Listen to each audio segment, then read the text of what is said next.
할렐루야, 반갑습니다. 우리 옆에 있는 분들 같이 인사하겠습니다. 반갑습니다. 은혜 많이 받으시길 바랍니다. 오늘 신명기 17장 보도록 하겠습니다. 왕에 관한 내용입니다. 이 왕, 지금으로 말하면 대통령이겠죠. 몇천 년 전에 여러분 왕이라고 얘기했을 때는 지금의 어떤 민주사회가 아니었어요. 왕이 곧 권력이고 법이고 이런 전제 왕권을 이야기합니다. 그러니까 이제 우리도 지금은 마찬가지로 그 당시에도 누가 왕이 되느냐에 따라서 굉장히 이제 판도가 달라지는 거죠. 선한 왕이 이제 세워지면 국민들이 편한 것이고, 또 악한 왕이 세워지면 그만큼 이제 국민들, 백성들은 괴로워지는 거예요. 그래서 지금은 마찬가지죠. 누가 대통령이 되느냐에 따라서, 누가 정치를 하냐에 따라서 그 백성들이 편하기도 하고, 잘 먹고 잘 살기도 하고, 아니면 또 이제 괴로움을 당하기도 하는. 그래서 이제 좀 있으면 우리가 이제 대권 주자들도 요즘 나오고, 이제 좀 있으면 이제 이 대통령 이제 바뀌지 않습니까? 이런 것들을 통해서 이제 이 왕, 이 대통령의 어떤 중요성들을 우리는 보게 되어지는 거지요. 오늘 말씀하실 때도 이 신명기 17장에는 그 왕의 제도, 지금으로 말하면 대통령 제도, 이거를 우리에게 말씀하여 주시는데 오늘 한번 말씀을 좀 보도록 하겠습니다. 그래서 지금 이제 신명기는 말씀드린 것처럼 가나안 땅에 들어가지 않았습니다. 광야에 있습니다. 그렇기 때문에 이제 이거를 시행하는 것은 가나안 땅에 들어갔을 때, 정착해서 너희들이 살아갈 때 그 모세는 못 들어가지만 그 2세대들에게 마지막으로 유언이자 또 이제는 하나님의 말씀을 신명기, 이게 뭐예요? 되풀이해서 하나님의 법을 말씀해 준다, 이런 말씀이죠. 그래서 이제 주시는 건데 14절에 보시면 너희가 주시는 땅에 이르러서 그 땅을 차지하고 거주할 때, 정착하면 만일 우리도 우리 주위의 모든 민족들과 같이 우리 위에 왕을 세워야 됐다라는 생각이 들거든, 이렇게 되는 거죠. 딱 살아가다 보면 거기 안에서 이제 어떤 생각이 드냐면, 야, 우리도 저런 이방 나라들처럼 다른 민족들이 보일 거 아니에요? 저런 나라들처럼 좀 인간왕이 있었으면 좋겠다, 이런 생각을 분명히 하게 될 거라는 거예요. 근데 사실 여러분, 이스라엘은요 왕이 필요 없는 민족이에요. 왜 그러냐면 하나님이 왕이기 때문에 다른 인간 왕이 사실 필요가 없습니다. 그럼에도 불구하고 이스라엘 백성들은 연약함이죠. 왜냐면 하나님은 안 보이시잖아요. 안 보이시기 때문에 보이는 인간 왕이 좀 자기들을 좀 다스려주면서 자기들도 보호해주고, 이런 것들을 이제 이방 나라를 통해서 자기들도 열망하게 될 거다, 이런 것들을 이제 하나님이 미리 아시고 이게 지금 그러니까 그들의 연약함이지 어떻게 보면 불신이에요. 그럼에도 불구하고 암묵적으로 용인해 주시면서 왕의 제도를 미리 말씀해 주세요. 실질적으로 진짜 나중에 들어가가지고 이 가나안에 들어갔을 때 사무엘 상에 보시면 이스라엘 백성들이 이제 왕을 달라고 얘기해요. 사무엘도 왕이 아니거든요. 그때 보면 사무엘한테 당신이 죽게 되면 우리가 누가 통치합니까? 당신의 아들들도 별로 이상한데 그럼 우리를 위해서 왕을 좀 세워주십시오 라고 이야기를 하는 장면들을 사무엘상 8장에서 우리는 이제 보게 되어지는 것이죠. 그러니까 하나님은 이 모든 것을 예견하셔서 전능 다 아시니까 미리 아시고 이 왕의 제도를 주시는 거예요.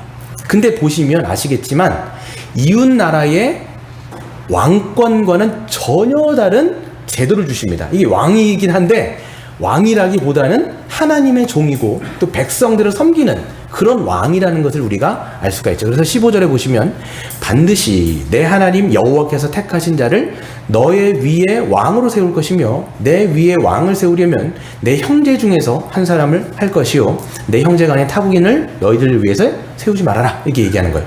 중요한 건 누구냐면 하나님이 세우셔야 돼요. 하나님이 세워야 돼요. 그러니까 아까도 말씀드렸지만 이웃 국가는요 그냥 왕이라고 하면 왕이 가장 위에 있어요. 가장 위에서 백성들을 군림하면서 전제 왕권이죠. 왕이 말하는 게 곧 법이에요. 죽여? 그럼 죽이는 거고, 살려? 그럼 살리는 거예요. 그러니까 왕이 곧 법인 거예요. 이런 이제 시스템인데 하나님이 주시는 왕의 제도는 전혀 다른 거예요. 하나님이 택한 자예요. 그러니까 이렇게 보시면 돼요. 하나님이 계시고 진짜 참된 왕이시죠. 그리고 중간에 누가 있냐면 왕이 있어요. 왕이 있고 그 다음에 이스라엘 백성들이 있는 거죠. 그러니까 왕도 자기 멋대로 나라를 통치할 수가 없어요. 누구의 법을 따라야 돼요? 하나님의 법을. 그러니까 왕도 하나님의 율법에 순종하면서 백성들의 샘플이 돼야 돼요. 자기가 먼저. 자기가 하나님의 율법을 자기도 순종하고 그 율법을 가지고 이 백성들을 다스려 나가는 거죠. 그래서 이 왕은 하나님의 종이자 백성들을 하나님의 말씀으로 섬기는 종이다 라고 우리는 정의를 할 수가 있습니다. 그렇기 때문에 이스라엘의 왕은 다른 제국들과는 전혀 다른 양상을 우리에게 보인다라는 것을 알 수가 있죠.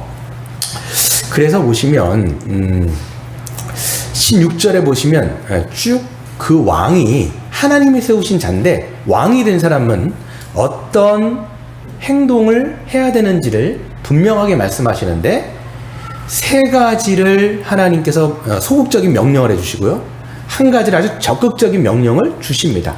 이걸 우리가 이제 세 가지와 한 가지, 이게 3.1절은 아니겠죠. 하여튼 세 가지 한 가지로 우리가 볼 수가 있는데, 뭐가 세 가지냐면, 첫 번째는 병마를 자기를 위해서 많이 두는 것을 하나님께서는 금하셨어요. 너를 위해서 병마가 뭐예요? 말이죠, 말. 그리고 딴 데 보면 이제 뭐 군마라든지 병마라든지, 그냥 군사력을 얘기하는 거예요. 군사력을 많이 두지 말아라.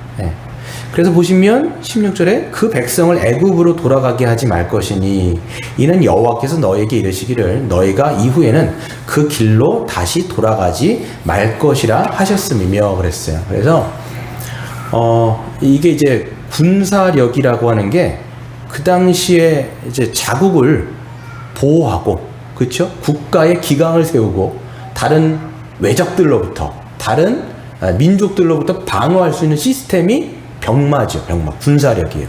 그럼 뭐 지금이나 예전이나 지금이나 똑같이로 군사력이 있어야 자기 자국을 보호할 거 아니에요. 여러분, 일본 같은 경우도 왜 자꾸만 만들지 말라는 자위대를 만들려고 합니까? 왜 그래요? 자기네 국가에 어떤 그 힘을 키워가지고 다른 사람들로부터 어떤 그 보호할 뿐만 아니라 또 무력으로 약간 이런 것들을 이제 한단 말이에요. 이게 모든 지금 국가 시스템 자체가 어떻게 하면 군사력을 높일까? 그럼 우리나라도 마찬가지고 미국도 마찬가지고 예산 중에 굉장히 많이 들어가는 게 뭐예요? 군사력 증강을 하기 위해서 엄청난, 미국 같은 경우는 정말 이게 환산할 수 없을 정도의 어마어마한 숫자의 돈이 이 군사력 증진에 들어가고 있다라는 것이죠. 그걸 개발하기도 하고 발전하기도 하고 또 무기를 팔아먹기도 하고 그러잖아요. 그러면서 또 일도 막 난단 말이죠. 지금도 마찬가지면 예전에도 마찬가지였어요. 그래서 군사력을 많이 두는 것, 이거는 자국의 보호와 직결된다. 근데 하나님 뭐라고 말씀하시냐면, 이스라엘 왕이 되는 사람들은 그런 군사력을 너무 많이 세우지 말아라. 왜? 그런 것들을 의지하게 되니까. 그런 것들을 의지하게 되니까. 그 군사력을 의지하면 또 뭘 의지하지 않는다라는 거예요. 하나님을 의지하지 않게 되는 거죠. 근데 하나님은 뭘 원하시냐면, 그런 것을 의지하지 말고 누구를 의지하라는 거예요? 나를 의지하는 거야. 나를 의지하는 거야. 그러니까 이스라엘 백성은 아주 특별한 국가입니다. 하나님이 택하셔서 하나님이 보호하시고 하나님이 돌보시는 거예요. 그러니까 그런 군사력을 통해서 보호받는 나라가 아니라 하나님이 보호하시는 나라라는 것을 누가 먼저 알아야 돼요? 왕이 먼저 알아야 돼요. 왕이 이것을 딱 철석같이 믿고 그렇게 여호와를 의지할 때 백성들도 왕을 보면서 뭘 알게 되냐면, 우리 이스라엘 백성은 다른 나라와 다르구나. 하나님이 보호하시고 하나님이 돌보시는 그런 민족이구나. 이런 것을 왕을 통해서 알게 되는 것이죠. 그래서 이제 두긴 두되 많이 두지 말으라는 거예요. 많이 두지 말으라는 거예요. 두 번째. 보시면 이제 17절에 아내를 많이 두어서 그의 마음이 미혹되게 하지 말 것이며 자기를 위하여 은금을 많이 쌓지 말아라 그랬어요. 두 가지가 더 있는 거. 하나는 이제 아내를 많이 두는 거예요. 아내를. 이게 단순히 일부 다처제를 금하는 그런 명령이 지금 아니에요. 왕이 아내를 많이 둔다라고 얘기했을 때는 이거는 외교적인 전략이 깔려 있어요. 그렇죠? 왜 왕들이 아내를 많이 둘까요? 여자를 너무 좋아해서? 뭐 그것도 그럴 이유가 있겠죠. 근데 여기서 얘기하는 하나님은 이 아내를 많이 두는 것은 그 당시에 정략 결혼을 얘기하는 거예요. 외교 정책상 다른 민족하고 사돈 관계를 맺어버리는 거죠. 그렇죠. 사돈 관계를 맺어버리면 그 사돈 관계에 나라들이 침략을 해야 못해요. 못하잖아요. 왜냐면 자기한테 딸을 주거나 아들을 줬기 때문에 공주가 되거나 왕자가 됐을 거 아니에요? 이렇게 이제 결혼을 해버리는 거예요. 결혼을 해버리니까 이 관계를 통해서, 이 정략 결혼을 통해서 이 왕들은 무엇을 하려고 할까요? 자국을 보호하고 다른 민족들이 침략하는 것으로부터 막으려고 하는 그런 안정장치를 많이 두는 거죠. 우리로 말하면 뭐 해놓는 거예요? 보험을 엄청 들어놓는 거예요. 지금 다른 민족에게 이 안전장치 보험을 엄청 들어놔가지고 이걸로 자국이 안정적으로 평강을 누린다 이렇게 생각하는 거죠. 그러니까 하나님은 이스라엘 왕이 되는 사람들에게 아내 많이 두지 마. 아내 많이 두는 건 뭐예요? 하나님을 의지하지 않기 때문에 이런 정략적인 결혼을 위해서 더 다른 것을 의지하지 말라라고 하나님은 지금 말씀하고 있는 거라는 거죠. 그래서 근데 아내를 많이 두면요, 이 이방 여자들이 들어올 거 아니에요. 이방 여자들이 들어오면 그냥 들어오겠어요? 어떻게 들어와요? 자기의 신들, 자기가 믿는 그 당시 고대 사회이기 때문에 자기의 우상들이 얼마나 많겠어요. 그거를 이제 수없이 들고 들어오는 거예요. 들고 들어오다 보면 그것이 왕의 마음을 미혹하겠죠. 그렇잖아요. 그러면 이런 세계관과 가치관들이 갖고 오면서 그 여인들이 왕의 마음을 뺏을 것은 불보듯 뻔하다. 그러면 이제 왕은 어떻게 되겠어요? 미혹되어지고, 이게 헷갈리게 되는 거예요. 여기서 보면 이제 미혹하다라는 뜻이 영어 성경으로 보면 astray라고 번역이 돼 있어요. 이게 뭐냐면 헷갈리게 되는 거예요. 그러면 이제 왕이 헷갈려가지고 하나님과 이런 이방 여자들이 가지고 온 신상들과 헷갈리는 거예요. 나중에 누가 그런 모습을 보이냐면 솔로몬이 그런 모습을 많이 보여주잖아요. 그러니까 헷갈려 버리는 거예요. 이건가? 이게 진짜인가? 이게 진짜인가? 하나님이 우리를 보호해 주시나? 아니면 이 신이 보호해 주나? 이게 헷갈려 버리는 거예요. 그냥 마음이 떠나게 되어지고 하나님의 여호와 신앙에서 떠나게 되어지는. 그러니까 왕이 하나님께서 하나님을 떠나게 되어지면 누구도 떠날 수밖에 없어요. 백성들은 말에 못 하겠습니까? 그렇죠. 그러니까 이제 이 아내들을 정략 결혼을 위해서 많이 두지 말아라. 그러니까 요거는 하나님을 불신하는 태도에서 빚어지는 거예요. 근데 또 은금도 되어 있잖아요. 은금. 아내를 많이 두게 되어지면 은금도 많이 필요해요. 왜 그러냐면 외국에 있는 공주를 데려다가 같이 사는데 오면 뭐 해줘야 돼요? 왕궁 지어줘야 되잖아요. 무슨 여관 잡아갖고 너 여기 살아라 이렇게 처박아 놓을 거예요? 그러면 난리 나죠. 그러니까 이제 어떻게 되냐면 이 여자를 데리고 오면 그 여자를 위해서 왕궁을 세워줘야 되죠. 왕궁을 세우기 위해서 뭐가 들어가요? 은근과 재료와 노동력이 다 들어간단 말이에요. 그러면 그거를 뽑아내기 위해서 누가 고통당합니까? 당연히 백성들에게서부터 조세를 더 축출해야 되고 혼자 왕이 혼자 짓습니까? 왕궁을? 아니죠. 누가 지어요? 노동력이 필요한 거예요. 그 노동력은 누가 또 완충을 해주느냐? 바로 다 백성들이라는 거예요. 그렇기 때문에 아내를 많이 두는 순간 왕의 마음도 헷갈리지만 이 여자들을 위해서 또 왕궁도 많이 써줘야 되기 때문에 은금과 노동력이 백성들로부터 뽑아내야 되는 악순환의 고리가 굉장히 지속된다라는 것을 하나님께서 막으시는 거죠. 이런 내용들이 이제 하나님께서는 세 가지를 이제 소극적인 명령을 주시는데 하나는 적극적인 명령을 18절부터 주시는 거죠. 그게 뭐냐면 율법서예요, 율법서. 신명기에 가장 중요한 거는 율법이죠, 율법. 그래서 그 율법책을 등사보는 복사라는 거예요. 이게 싹 다 써가지고 19절 평생에 왕이어야 될 것은 평생에 자기가 죽을 때까지 자기 옆에 끼고 그 말씀을 끼고 읽어 그의 하나님 여호와 경외하기를 배우고 그 다음 어떻게 해야 돼요? 이 율법의 모든 말씀을 지켜 행하는 것. 세 가지 단어가 나오죠? 읽어야 돼요, 여러분. 읽어야 돼요. 읽고 배우고 그 말씀 읽은 것을 갖고 준행해야 돼. 지켜 행하는 거예요. 이게 왕이 정말 철저하게 해야 되는 이 평생 해야 되는 그거죠. 왜 그러냐면 이것을 통해서 자기도 하나님의 말씀에 순종하는 거예요. 아까도 말씀드렸지만 왕 자기가 멋대로 하는 것이 아니라 하나님의 말씀을 받는 거예요.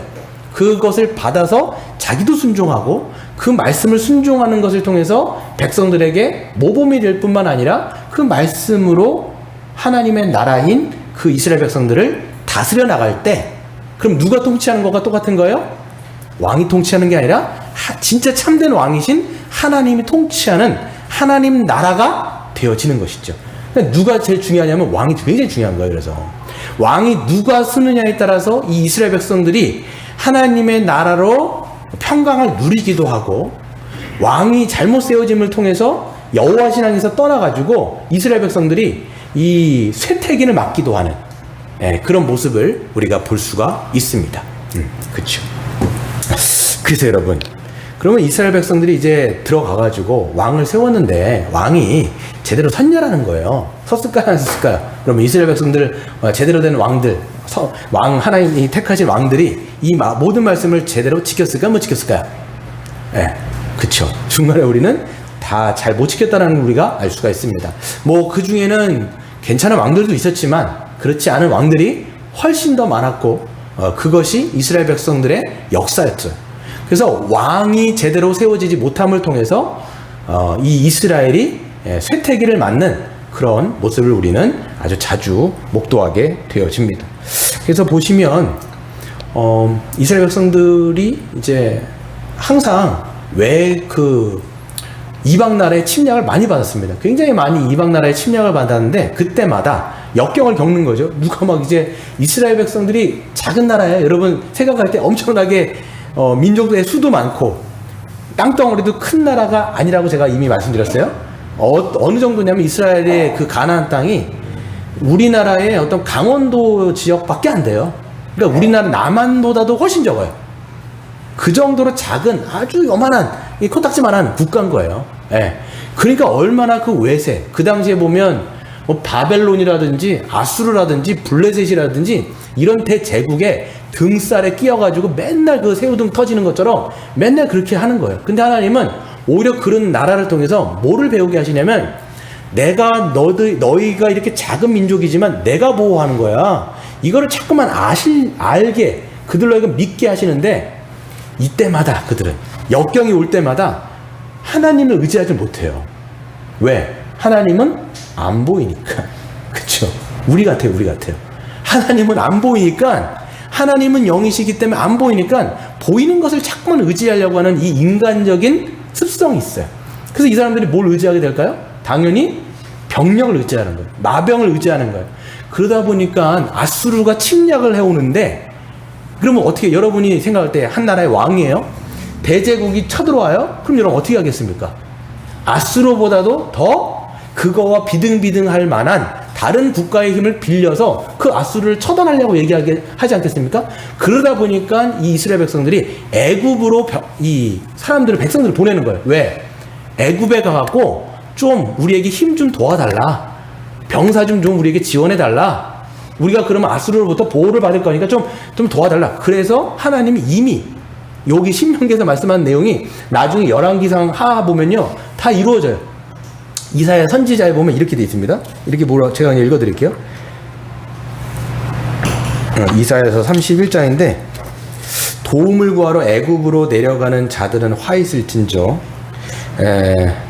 그들은 말을 의지하며 병마의 많음과 마병의 심히 강함을 의지하고 이스라엘의 거룩하신 이를 앙모하지 아니하며 여호와를 구하지 아니하니 여호와께서도 지혜로우신즉 재앙을 내리실 것이라. 그의 말씀들을 변하게 하지 아니하시고 일어나사 악행하는 자들의 집을 치시며 행악을 돕는 자들을 치시리니 애굽은 사람이요 신이 아니며 그들의 말들은 육체요 영이 아니라 라고 말씀하시는 거예요.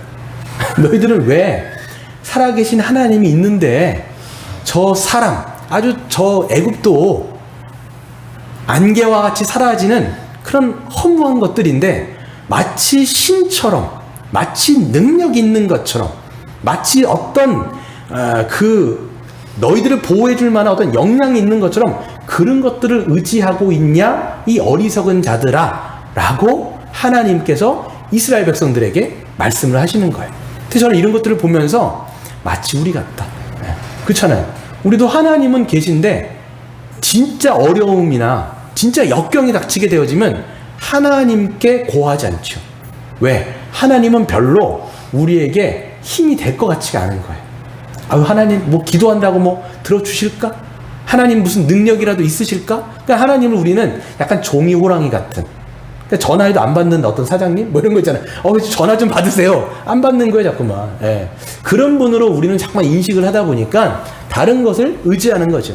의지할 만한 게 병마 뭐예요? 우리에게 뭐 여러 가지 있겠죠. 눈에 보이는 어떤 것들을 의지하려고 하는 그런 모습들이 이스라엘 백성 가운데 있었어요. 왕이 그래 버리니까, 왕이 백성들을 그렇게 보내니까 당연히 백성 전체가 다 그 여호와의 신앙에서 떠나가는 모습을 보게 되는 것이죠. 마찬가지로 아내들도 마찬가지였습니다. 아내를 굉장히 많이 뒀어요. 아내를 많이 둔 사람 하면 누가 생각납니까? 바로 솔로몬이라고 하는 사람이 딱 생각나죠.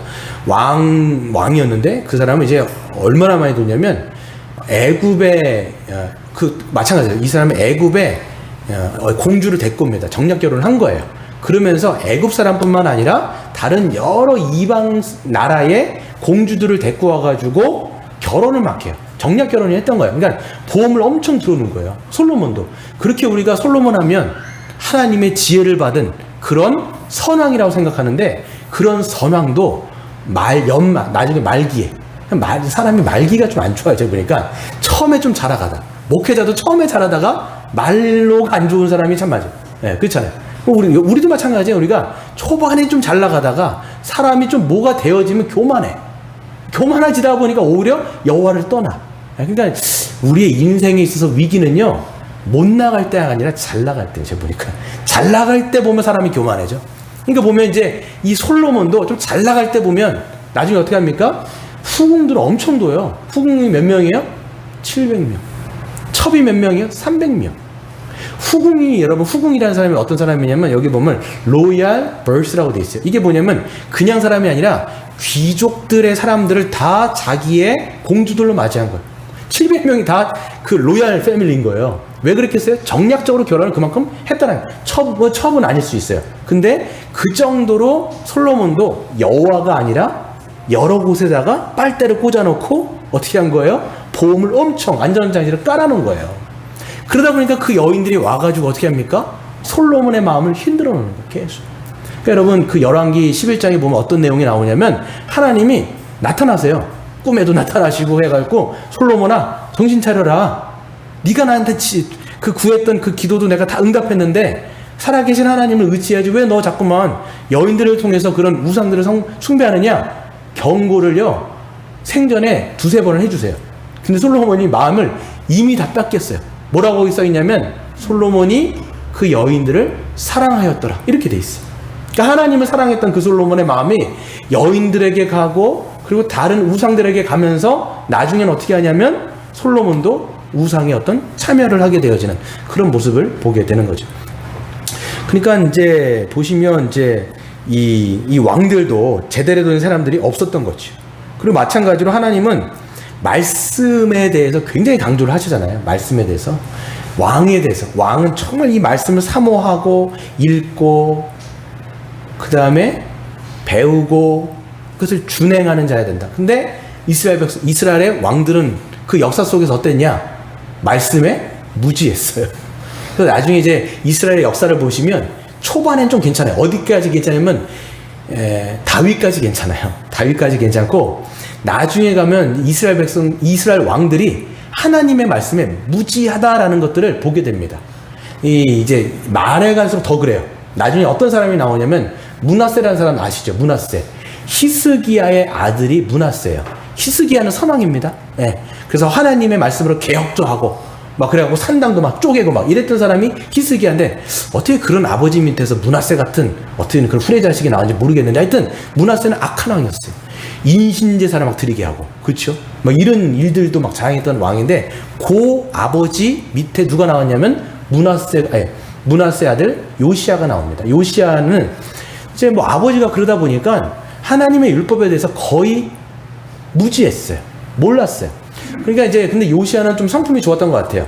하나님의 어떤 여호와 신앙이 있었는지 없었는지 모르겠지만 어떤 마음이 들었냐면, 가서 좀 성전이 너무 좀 지저분하기도 하고 성전이 너무 회파된 부분이 너무 많은 거예요. 그래서 그 서기관 사반에게 가가지고 hil기야 대제사장하고 같이 가가지고 거기서 성전을 좀 수리해라. 좀 너무 이게 많이 망가졌다, 너무 낡았다.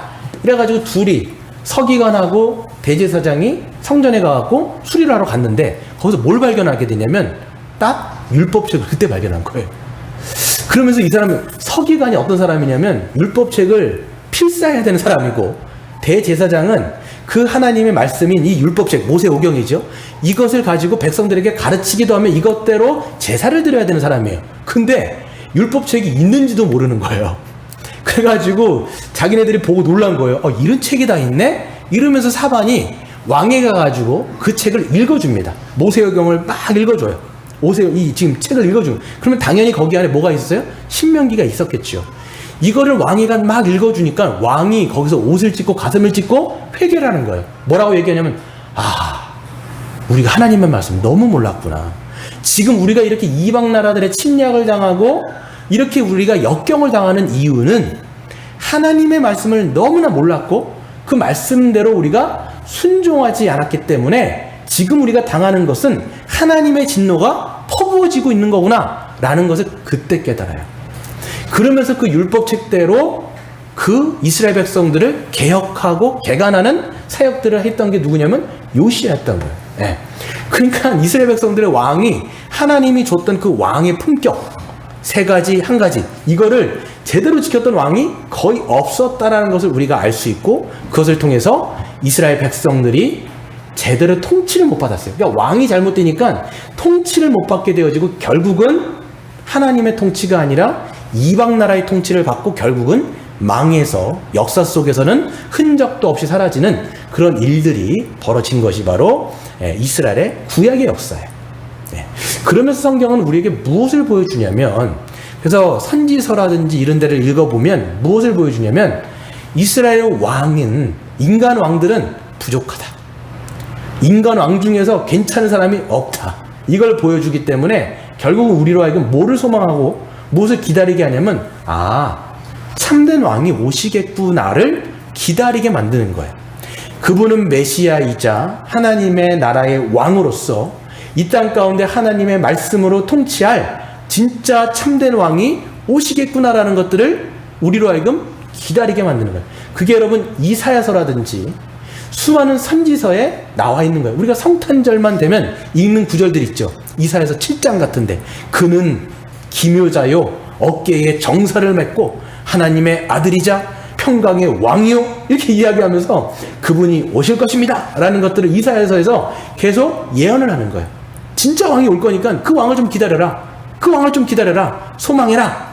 이스라엘 백성들한테 이야기를 한 거죠. 그리고 신약으로 딱 펼쳐지면서 신약을 펼쳐질 때 뭐라고 돼 있어요? 그 왕이 왔다 이렇게 얘기하는 거예요.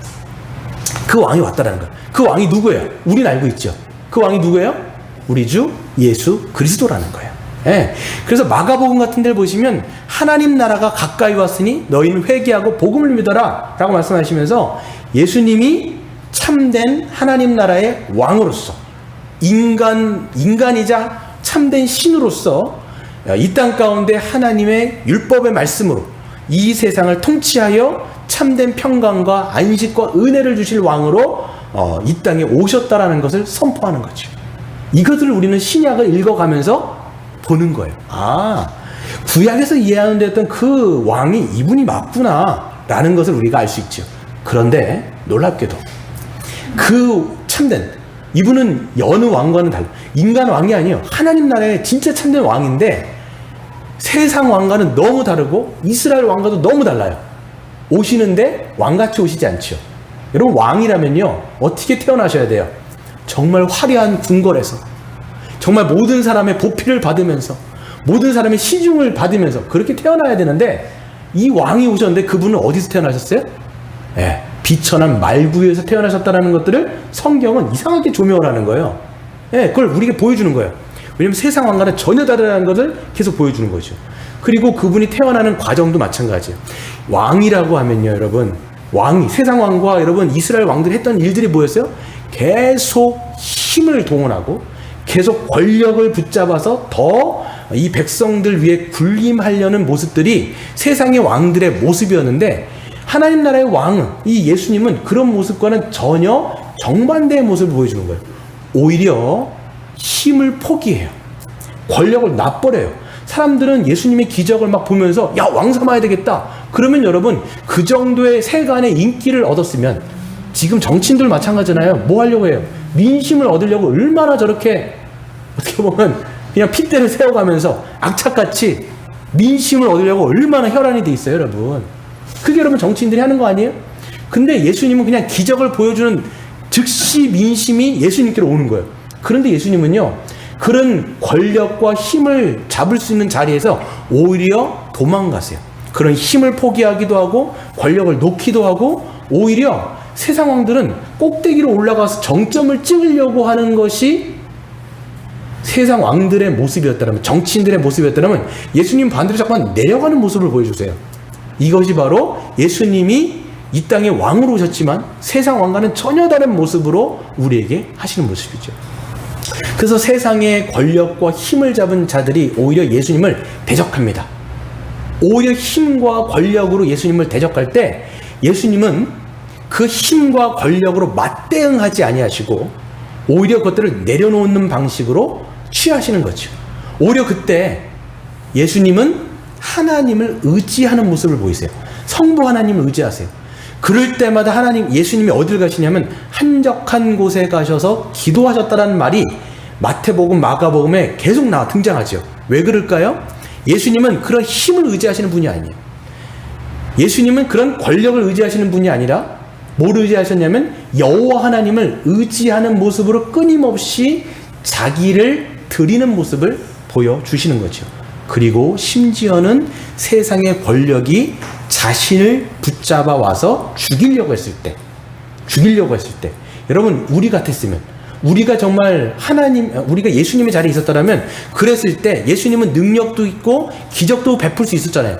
로마 군병들이 왔다고 할지라도 그냥 순순히 잡혀가는 게 아니라 거기서 어떤 능력을 갖고 계시냐면 천사 12군단을 동원하여 그들을 한 방에 목을 날려버릴 수도 있는 그런 뭐가 있었어요? 힘이 있었어요. 근데 예수님이 베드로에게 뭐라고 말씀하세요? 네가 칼을 칼집에 꽂으라는 얘기를 해요. 칼로 흥한 자는 칼로 망한다라는 말씀하시고 베드로에게 뭐라고 말씀하시냐면 내가 지금이라도 하나님께 요청하여 천사 12군단이라도 내가 동원할 수 없겠느냐? 동원할 수 있다는 얘기죠. 그럼에도 불구하고 하나님, 성부 하나님의 뜻이 내가 지금 십자가로 가는 것이기 때문에 하나님의 말씀을 성취하기 위해서 나는 힘을 놓는다, 권력을 놓는다 라고 말씀하시면서 순순히 도살장에 끌려가는 양처럼 끌려가시는 거예요. 힘을 놔버리세요. 능력을 놔버리세요. 그리고 십자가에서 어떤 모습을 보이시냐면 정말 무력한 모습을 보이시는 거예요. 그러니까 여러분, 사람들은요 어떤 사람을 왕과 대통령으로 여러분 원하십니까? 힘 있는 사람. 그렇잖아요. 여러분 지금 국가의 위기의 상황이잖아요. 그러니까 어떤 사람 잠깐 뽑으려고 해요? 힘 있는 사람. 그렇잖아요. 우리가 이런 역경 속에서, 이런 위기에서 우리를 구원해 줄 만한 그런 메시아적인 인물을 사람들 찾는 게 당연하지 않습니까? 근데 놀랍게 예수님은 그런 모습을 안 보여주세요. 잠깐 그런 걸 내려놓는 모습을 보이니까 정말 옆에 측근이었던 제자들마저도 아리까리한 거예요. 아, 이분이 정말 메시아가 맞아? 하나님 나라 왕 맞아? 왕치고는 너무 힘이 없는 거예요. 이 사역이 갈수록 맨 마지막에 십자가에 달렸을 때는 제자들까지도 다 도망간 이유가 뭐예요? 능력이 없나 보이는 거예요. 너무 무능력해 보이는 거예요. 여러분 십자가에 달린 예수가 얼마나 능력이 없어 보입니까? 얼마나 힘이 없어 보여요.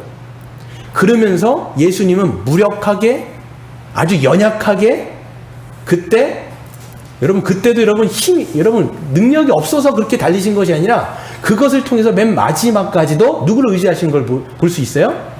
여호와 하나님, 성부 하나님을 의지하면서 맨 마지막 예수님의 말씀이 뭐냐면 아버지 내 영혼을 주께 의탁하나이다 라고 말씀하시면서 자기의 모든 힘과 능력을 하나님께 맡기고 자기는 죽어버리는 거예요. 그러니까 여러분 놀라운 거예요. 세상이 요구하는 왕의 모습과는 완전 정반대. 모든 힘과 권력을 의지하는 게 아니라 오직 여호와만을 의지함을 통해서 결국은 이 무능력한 십자가를 통하여 결국 어떻게 됩니까? 인간 세상의 힘과 권력을 심판하시고 그 세상의 힘과 권력을 무력화시켰다라는 것이 성경의 선언이에요. 우리 한번 이 말씀 좀 중요한 거니까 한번 찾아볼까요? 골로새서 여러분 2장 15절을 한번 보시면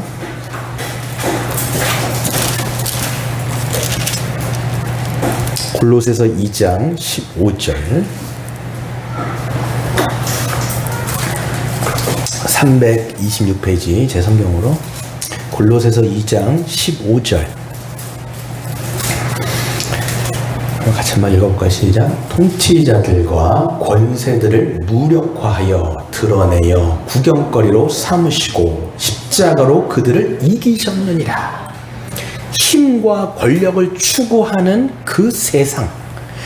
그런데 예수님은 그것을 맞대응해서 힘으로 대응하신 게 아니라, 권력으로 대응하신 게 아니라 정말 정반대 무력한 십자가라고 하는 방식으로 그들을 대응하셨는데, 오히려 하나님은 그 십자가를 통하여서 세상의 권력과 힘을 심판하시고 무력화시켜서 이 사단의 머리를 박살내시고 거기 안에 힘을 추구하고 세상의 어떤 능력을 추구하는 그런 자들을 이제는 끄집어내셔서 하나님의 나라와 하나님의 그 은혜 가운데 넣어주신 그런 은혜를 보여주시는 것이죠. 그래서 예수님이 통치하는 나라, 십자가의 은혜가 통치하는 나라는 어떤 나라냐면, 더 이상 세상의 힘을, 세상의 능력을 추구하는 그런 자들이 아니요, 이제는 오직 십자가의 방식으로 그것을 증명하는 사람들이 이 땅 가운데 태어난 거죠. 그게 바로 누굽니까? 바로 성도요, 교회라고 성경은 이야기하고 있는 것입니다. 그렇기 때문에 여러분, 예수님, 우리의 왕이신 예수님의 통치를 받는 성도는, 교회는 더 이상 무엇을 추구하지 않느냐? 바로 세상의 힘과 세상의 능력으로 자기를 입증하고 자기를 증명하는 것이 아니라 오직 여호와 하나님을 의지하는 것을 통해서 자기를 증명하는 거예요. 그게 여러분 성도의 모습인 거죠. 그래서 이게 교회도 마찬가지입니다. 교회는 교회도 마찬가지로 우리가 예수님의 통치를 받고 있다라는 사실이 어떻게 드러나느냐? 이 세상의 힘과 어떤 권력을 추구하는 방식이 아니라 정반대 십자가의 원리로 것들을 드러냄을 통해서 우리 자신을 증명하는 거죠. 그래서 예수님이 요한복음 13장에 뭐라고 말씀하시냐면 이렇게 말씀하세요. 너희가 서로 사랑하라. 내가 너희를 사랑했던 것처럼 너희가 서로 사랑할 때 비로소 사람들이 너희가 내 제자인 것을 알겠다라고 말씀하시죠. 그러니까 예수님의 제자 공동체의 정체성은 힘을 갖고 권력을 갖고 그것을 통해서 우리가 예수님의 공동체야 라는 것들을 증명하는 방식이 아니라 오히려 예수님처럼 자기를 내어주는 사랑을 하는 거죠. 그게 여러분 세상의 힘을 내려놓는 방식이에요. 내 힘을 내어주어서 다른 사람을 갖게 만드는 거죠. 그렇게 사랑함을 통해서 예수님의 제자이구나 라는 것을 증명하는 방식이에요. 이게 교회가 추구하는 방식이고 성도가 추구하는 방식이에요.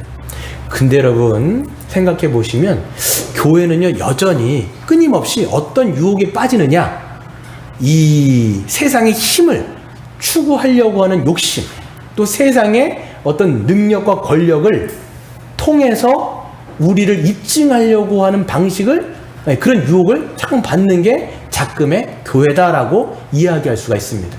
여러분 힘은 반드시 뭘로 변환되어지냐면 수치로 변환되어질 수 있어요.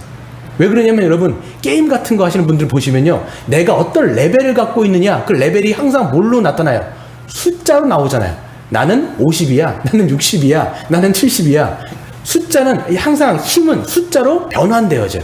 그러니까 교회가 여러분 힘을 가지고 자기를 증명하는 방식이 몇 가지가 있어요. 뭐가 있을까요? 하나는 교인들의 숫자. 그쵸? 우리 교회는 몇 명이야. 이것을 통해서 우리 교회는 굉장히 힘이 있어 라는 것을 자꾸만 자랑하려는 유혹이 있다라는 거예요. 그쵸? 또 하나가 뭐겠어요? 우리 교회는 굉장히 많은 헌금을 우리는 지금 거두고 있어. 그러니까 이거는 딱 봐도 수치가 나오기 때문에 사람들은 눈에 분명하게 보이는 것으로 자꾸만 자기들의 어떤 역량들을 측정하기를 너무 좋아하는 거죠. 그러니까 여러분 신앙이라고 하는 게 그런 숫자로 표현되는 게 아닌데 우린 자꾸만 그런 거에 유혹을 받는 거예요. 그래서 숫자가 적거나 헌금이 안 모이면 우리 교회는 힘이 없나 보다. 이렇게 생각. 힘이 없나 보다. 우리는 정말 주님 앞에 너무 부족해. 근데 또 오히려 또 어떻게 숫자가 많거나 사람들의 어떤 교인들의 숫자가 많거나 헌금의 액수가 많아지면 어떻게 합니까? 이걸 자랑해요. 우리 교회 봐라. 우리 교회는 이렇게 힘이 있어. 우리 교회는 이렇게 사람들이 동원되어지고 헌금 액수가 많으니까 우리 교회는 이 정도야 라고 하면서 여호와를 자랑하는 게 아니라 그런 것을 자랑하고 그런 것이 오히려 어떤 신앙이 좋은 것의 기준이 되는 것처럼 생각하게 되어지는 그런 내용들을 보게 되는 거예요. 근데 여러분 잘 생각하셔야 돼요. 물론 여러분 교회 수도 늘어야 되고 우리가 이 헌금 액수도 있어야 되지만 여러분 그것이 반드시 우리의 신앙의 정체성이 좋고 나쁨을 판가름하는 기준이 절대로 아니라는 거예요. 교인 수가 어마어마하고 헌금이 많이 모여도 거기 안에 뭐가 많을 수 있어요? 진짜 허수가 많을 수 있어요. 진짜 하나님이 원하시는 건 뭐냐면 자기를 여호와를 의지함을 통해서 어떻게 돼요? 오히려 자기의 힘과 능력을 다른 사람을 위해서 포기하는 방식을 통해서 자기를 내어주는 사랑이 교회의 건강함과 예수 그리스도의 제자임을 증명하는 것이죠. 우리는 무엇을 가지고 우리 자신을 자꾸만 증명하려고 하느냐? 그러니까 여러분, 우리의 참된 왕이신 예수님의 통치를 받는다라고 이야기할 때는 그 통치를 받으면 받을수록 누구를 닮아갈까요? 예수님이 3년의 공생애 동안 어떻게 사역하셨는지의 모습을 닮아가는 거예요. 그게 우리가 잘 통치를 받고 있는구나라는 것들을 알아갈 수가 있는 것이죠. 또 성도들도 마찬가지예요. 우리가 그냥 개개인적으로 성도들도 보게 되지만 저나 여러분 마찬가지죠. 우리가 어떤 유혹이 있냐면 병마를 모으려는 모임. 예, 이게 있어요. 또 뭐가 있어요? 아내와 은금을 많이 모으는 거예요.